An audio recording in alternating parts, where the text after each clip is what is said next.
ఆంధ్రప్రదేశ్లో ప్రభుత్వం ఏర్పాటుకు ఓటరు నాడి తెలిపే మూడో నియోజకవర్గం తూర్పుగోదావరి జిల్లా కాకినాడ సిటీ. ఓటరు నాడి తెలపడానికి ఈ జిల్లాలో 2 నియోజకవర్గాలున్నాయి.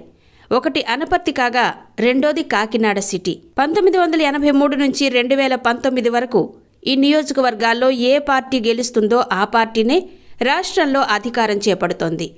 అందువల్లనే 2024లో ఏ పార్టీ గెలుస్తుందో అన్న ఉత్కంఠతో అన్ని రాజకీయ పార్టీలు ఎదురుచూస్తున్నాయి. రాష్ట్రంలో ఇలాంటి నియోజకవర్గాలు దాదాపు 12 వరకు ఉన్నాయి.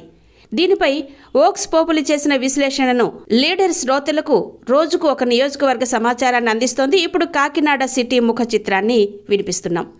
కాకినాడ సిటీ నియోజకవర్గం 2009లోనే ఏర్పడింది. అందువల్ల దీనికి సంబంధించిన సమాచారం 1983 నుంచి ఉండదు. అయినా గత 3 ఎన్నికల పరిస్థితిని అంచనా వేసుకోవచ్చు. 2009లో కాంగ్రెస్ పార్టీ తరపున ద్వారంపూడి చంద్రశేఖర్ రెడ్డి గెలుపొందారు. రాష్ట్రంలో కాంగ్రెస్ పార్టీ అధికారంలోకి వచ్చింది.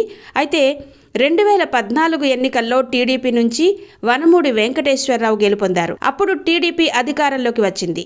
మళ్లీ 2019 ఎన్నికల్లో వైసీపీ నుంచి ద్వారంపూడి చంద్రశేఖర్ రెడ్డి పోటీ చేసి విజయం సాధించారు. రాష్ట్రంలో అఖండ మెజారిటీతో వైసీపీ విజయ దుందుబిని మోగించి అధికారాన్ని చేపట్టింది. కాకినాడ సిటీలో టీడీపీ అభ్యర్థిపై వైసీపీకి వచ్చిన మెజారిటీ 14,111 ఓట్లు. అయితే టీడీపీ జనసేనకు వచ్చిన ఓట్లు కలిపితే వైసీపీ అభ్యర్థి 16,077 ఓట్లు వెనుకంజలో ఉన్నారు. గత ఎన్నికల్లో టీడీపీ జనసేన విడివిడిగా పోటీ చేయడం వల్ల ద్వారంపూడి చంద్రశేఖర్ రెడ్డి దాదాపు 14,000 ఓట్ల తేడాతో సునాయాసంగా గెలుపొందారు. అదే కనుక టీడీపీ జనసేన కలిసి పోటీ చేస్తే వైసీపీ పరిస్థితి ఇబ్బందికరంగానే ఉండేదని విశ్లేషణ చెబుతోంది.